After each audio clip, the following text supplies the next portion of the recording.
वीरः हनुमान् सीतायाः अग्निप्रवेशः। रामः यदा सीतां कोपेन निन्दितवान् तदा तत्र विद्यमानेषु सर्वेषु अपि भीतिः उत्पन्ना। कदापि एतादृशकटुवचनानि न श्रुतवती आसीत् सीता। सर्वेषां पुरतः अपमाननं जातम् इति कारणतः सीता मौनं रुदितवती। किञ्चित् कालानन्तरम् अश्रुपूर्णा सीता उक्तवती, हे वीर, किमर्थम् एतादृशानि कटुवचनानि वदति भवान्? ईदृशानि वचनानि तु अज्ञानिनः मुखात् आगच्छेयुः, न तु भवतः मुखात्। मया श्रोतुम् अयोग्यानि एतानि वचनानि। भवतः चिन्तनानुसारम् अत्र मम अपराधः नास्ति।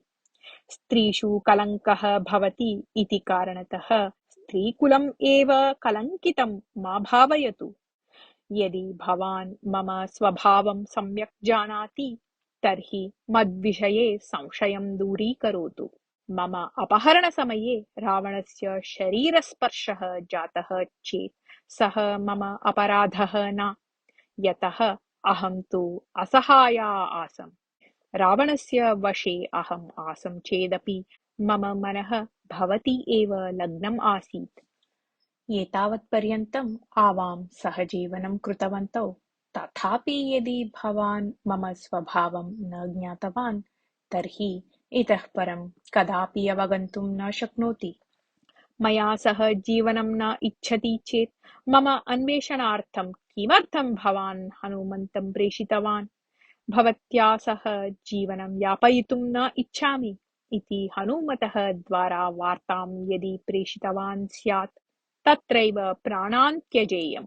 तदा घोरस्य युद्धस्य आवश्यकता एव न अभविष्यत्। महता प्रयत्नेन सेतुं निर्माय लङ्कां वशीकर्तुं भवता प्रयत्नः कृतः। घोरं युद्धं कृतम्। वीराधिवीराः राक्षसाः मारिताः। वानरवीराः बहवः प्राणैः वियुक्ताः अभवन्। अन्ये बहवः खिन्नाः विकलाङ्गाः व्यथिताः च स्युः। बह्वीनां मातॄणां भगिनीनां च अश्रुधारा एव निःसृता स्यात्। एतत् सर्वं किमर्थं वा कृतं भवता?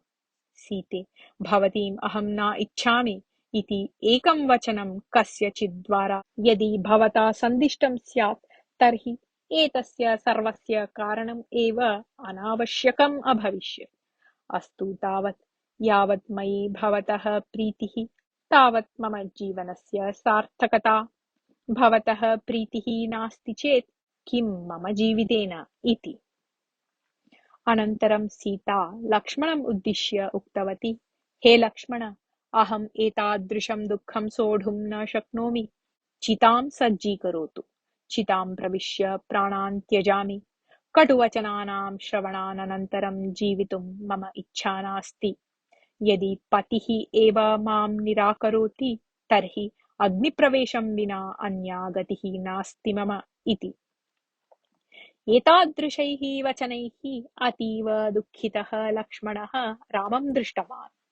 रामस्य भावस्तु सीता अग्निप्रवेशं करोतु इत्येव आसीत्। अतः लक्ष्मणः सीतायाः आज्ञानुसारं चितां सज्जीकृतवान्। चिता सम्यक् ज्वलन्ती आसीत्। सीता अवनतशिरसः रामस्य प्रदक्षिणं कृत्वा चितासमीपं गतवती। चितां प्रदक्षिणपूर्वकं नमस्कृत्य, मम मनः रामं विना अन्यस्मिन् पुरुषे न लग्नम् इत्येतत् यदि सत्यं स्यात् तर्हि अग्निदेवः मां रक्षतु। सूर्यचन्द्रादयः इतरदेवताः च यदि मां पतिव्रतां मन्यन्ते तर्हि अग्निदेवः मां रक्षतु इत्युक्त्वा चितां प्रविष्टवती। एतद् दृष्ट्वा तत्र सम्मिलिताः सर्वे अपि हाहाकारं कृतवन्तः। श्रीरामः अश्रूणि मुञ्चयन् मौनं स्थितवान्। तावती काले अग्निदेवः सीताम् उन्नीय चितातः बहिः आगतवान्। सीता तु यथापूर्वम् अलङ्कृता एव आसीत्। तस्याः मुखे म्लानतायाः लेशोऽपि नासीत्। अग्निदेवः रामम् उक्तवान्, हे राम, एषा भवतः सहधर्मिणी कमपि अपराधं न कृतवती। एषा भवन्तं विना अन्यं मनसा अपि न चिन्तितवती। रावणः एतां बन्धने स्थापयित्वा विविधाः आशाः उत्पादितवान्। एषा केनापि उपायेन वशीकरणीया एव इति रावणस्य दृढसङ्कल्पः आसीत्। अतः सः एतस्याः मनसः परिवर्तनार्थं सामः, दानं, दण्डः, भेदः इति चतुरः उपायान् अपि आश्रितवान्। भवती यत् इच्छति तत् ऐश्वर्यं ददामि इति उक्तवान् सः। समग्रं जगत् एव भवदधीनं करिष्यामि इति उक्तवान्। बहुविधभोगसाधनानां लोभं प्रदर्शितवान्। ततः एतां तर्जितवान्। मारयामि इति उक्तवान्। राक्षसीनां द्वारा तथा वाचितवान्। एवं शतशः उपायाः आश्रिताः रावणेन, तथापि एषा रावणं तिरस्कृतवती। एतां भवान् परिगृह्णातु, एषा मम आज्ञा इति। अग्निदेवस्य वचनं श्रुत्वा रामः समाधानं प्राप्तवान्। एतादृशीं पतिव्रतां वृथा अग्निप्रवेशं कारितवान् इति चिन्तयन् दुःखम् अनुभूतवान् सः। अनन्तरं सः अग्निदेवम् उक्तवान्, सीता कथमपि दोषभागिनी न इति अहं जानामि, किन्तु एषा बहुकालं यावत् रावणस्य वशे आसीत्।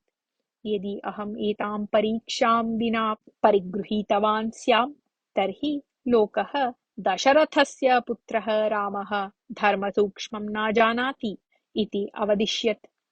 जगति सर्वे अपि वस्तुस्थितिं जानीयुः इति उद्देशेन अहं सीताविषये कठोरः जातः।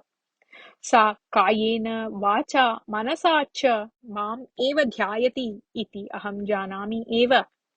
भवतः आज्ञां शिरसा पालयामि अहम् इति। अनन्तरं रामः सीतायाः समीपं गत्वा सविषादम् उक्तवान्, सीते, अग्निदेवेन सह प्रवृत्तं वार्तालापं श्रुतवती खलु। भवत्याः पतिव्रतायाः विषये मम सन्देहः नास्ति एव, किन्तु प्रपञ्चः भवत्याः पातिव्रत्यं जानातु इति तथा व्यवहृतवान् अहम्। भवतीं बहु खेदितवान्, क्षम्यताम् इति। तदा सीता मन्दहासपूर्वकम् उक्तवती, प्रभो, भवतः विषये मम महान् विश्वासः अस्ति। अहं जानामि यत् रघुवंशीयानां यदि भयं स्यात् तर्हि तत् लोकापवादमात्राम् इति। रघुवंशीयाः लोकापवादस्य निवारणार्थम् आत्मानम् एव समर्पयितुम् अपि सिद्धाः भवन्ति इति अहं जानामि। एतया दृष्ट्या चिन्तयामः चेत् भवता कृता मम परीक्षा अनुचिता सर्वथा न। मया एतादृशी परीक्षा सम्मुखीकरणीया इति विधिना प्रायः मम ललाटे लिखितम् आसीत्। अतः एतत् सर्वं प्रवृत्तम् अलं चिन्तया इति। एवं प्रकारेण सीतारामयोः पुनः मेलनेन तत्र सम्मिलिताः वानराः विभीषणादयः सर्वे सन्तुष्टाः। तस्मिन् समये दशरथः स्वर्गात् दिव्यविमानयानेन तत्र आगतवान्। पितुः दर्शनेन सन्तुष्टौ रामलक्ष्मणौ तं नमस्कृतवन्तौ। दशरथः आत्मीयं पुत्रं रामम् आलिङ्ग्य एवम् उक्तवान्, हे वत्से, स्वर्गे देवर्षयः मां गौरवेण पश्यन्ति, आनन्दयन्ति च। तथापि भवतः विरहात् तप्तः अहं दुःखम् एव अनुभवामि। शत्रून् संहृत्य वनवासं समापितवतः भवतः दर्शनेन अहम् अत्यन्तं सन्तुष्टः अस्मि। मद्वारा कैकेयी भवन्तम् अरण्यं प्रेषितवती। तस्मात् इदानीम् अपि अहं सङ्कटम् अनुभवन् अस्मि। रावणः भवता मारणीयः इति कारणतः एव देवताः भवतः पट्टाभिषेके विघ्नम् आचरितवत्यः इति भाति। अयोध्यागमनेन भवतः माता सन्तुष्टा भविष्यति। अतः इदानीं भवान् अयोध्यां गत्वा राज्यपालनं कुर्वन् अनुजैः सह सुखेन जीवतु इति। तदा रामः पितरं नमस्कृत्य उक्तवान्, माता कैकेयी यदा मम वनवासम् इष्टवती तदा मम विरहात् दुःखितः भवान् कैकेयीं भरतं च त्यजामि इति उक्तवान् आसीत्। भवतः तादृशकटुवचनं श्रुत्वा माता कैकेयी कियत् दुःखम् अनुभूतवती स्यात्। इदानीं तौ अनुगृह्णातु कृपया इति। दशरथः रामस्य वचनम् अङ्गीकृत्य तथास्तु इति उक्त्वा लक्ष्मणं प्रीत्या आलिङ्ग्य लक्ष्मणेन रामविषये कृतां सेवां प्रशंसितवान्। अनन्तरं सीताम् उद्दिश्य भवत्याः विषये रामः संशयं प्रकटितवान् आसीत् इति कारणतः पत्युः विषये कुपिता मा भवतु इत्युक्त्वा स्वर्गं प्रति गतवान्। अनन्तरम् इन्द्रः रामम् उक्तवान्, वरं पृच्छतु इति। तदा रामः प्रार्थितवान्, मत्कारणतः ये वानराः प्राणान् त्यक्तवन्तः तेभ्यः प्राणदानं करोतु इति। इन्द्रः अनुगृहीतवान्। अनुक्षणं युद्धरङ्गे मृताः सर्वे निद्रातः इव उत्थितवन्तः। एतेन सर्वे आनन्दिताः। अनन्तरदिने प्रभाते एव विभीषणः रामस्य स्नानार्थं जलम् आनीतवान्। सुगन्धद्रव्यादीनि वस्त्राणि च आनीतवान्। स्नानस्य व्यवस्थां दृष्ट्वा रामः विभीषणम् उक्तवान्, सुग्रीवादीनां स्नानार्थं सिद्धतां करोतु। मया अस्मिन् एव क्षणे अयोध्या गन्तव्या। 14 वर्षाणां वनवासस्य समाप्तेः अनन्तरम् अपि यदि रामस्य मुखदर्शनं न भविष्यति तर्हि अग्निप्रवेशं करिष्यामि इति अनुजः भरतः उक्तवान् अस्ति। अतः यावच्छक्यं तावत् शीघ्रं मया भरतः द्रष्टव्यः इति। तदा विभीषणः उक्तवान्, राम, एकदिनाभ्यन्तरे एव अहं भवन्तम् अयोध्यां प्रापयिष्यामि। कुबेरतः रावणेन प्राप्तं पुष्पकविमानम् अस्ति। तेन यानेन गन्तुं शक्यते। भवता सीतया लक्ष्मणेन च मम सत्कारः स्वीकरणीयः इति प्रार्थयामि इति। तदा रामः उक्तवान्, हे विभीषण, युद्धरङ्गे भवान् साहाय्यम् आचरितवान् इत्येषः एव मम महान् सत्कारः। चित्रकूटपर्वतं प्रति आगतं भरतं द्रष्टुं मम मनः अभिलषति। अपि च मातृः वसिष्ठादिगुरून् स्नेहितान् नगरवासिनः च द्रष्टुं मम मनः त्वरते। अतः एतत् क्षणे एव पुष्पकविमानम् अत्र आनाययतु। शीघ्रं गन्तुं कृपया अनुज्ञां ददातु इति। अपरक्षणे एव विभीषणः पुष्पकविमानम् आनीतवान्। पुष्पगुच्छैः अलङ्कृतं विमानं रामाय दर्शयन् उक्तवान् सः, प्रभो, एतेन पुष्पकविमानेन वयं मनोवेगेन गन्तुं शक्नुमः। अतः भवान् शीघ्रम् अयोध्यां प्राप्तुं शक्नोतु। मया अन्यत् किं करणीयम् इति आज्ञापयतु इति। तदा वानराः महत्साहाय्यं कृतवन्तः। देवताभिः अपि वशीकर्तुम् अशक्यं लङ्कानगरं वानराणां साहाय्येन अस्माभिः प्राप्तम् अस्ति। तैः प्रतिफलम् अपेक्ष्य साहाय्यं न कृतम्। अतः तेषां स्मरणम् अस्माकं कर्तव्यम्। तेषां श्रमस्य योग्यं प्रतिफलम् अस्माभिः दातव्यम्। अतः वस्त्रादिभिः आभरणैः च तान् वानरान् सत्करोतु। तेन ते सन्तुष्टाः भवन्ति इति उक्तवान् रामः। रामस्य वचनानुसारं विभीषणः वानरवीरान् सत्कृतवान्। अनन्तरं सीता लक्ष्मणाभ्यां सह पुष्पकविमानम् आरुह्य रामः विभीषणादीन् उक्तवान्, भवतां साहाय्यं कार्यं सफलं जातम्। इतः परं भवन्तः गन्तुम् अर्हन्ति। सुग्रीव, भवान् बन्धुत्वेन मित्रत्वेन च यथाशक्ति साहाय्यं कृतवान्। भवान् भवतः सेनया सह किष्किन्धां गत्वा सुखेन जीवतु। विभीषण, भवान् लङ्काराज्यं सम्यक् पालयतु। भवन्तः देवताः न पीडयेयुः। अयोध्यां गन्तुं मह्यम् अनुज्ञां यच्छन्तु इति। रामस्य वचनं श्रुत्वा सुग्रीव विभीषणादयः रामम् उक्तवन्तः, वयम् अपि भवता सह अयोध्याम् आगन्तुम् इच्छामः। अतः कृपया अस्मान् अपि नयतु। तत्रत्यानां प्रजानां यथा क्लेशः न भवेत् तथा वयम् अरण्ये नगरेषु च सञ्चरामः। भवतः पट्टाभिषेकं दृष्ट्वा कौसल्यादेवीं नमस्कृत्य वयं प्रत्यागमिष्यामः इति। तदा भवन्तः सर्वे मया सह आगच्छन्ति चेत् तत् मम सन्तोषाय एव। भवन्तः सर्वे अपि एतेन एव पुष्पकेन आगच्छन्तु इति उक्तवान् रामः।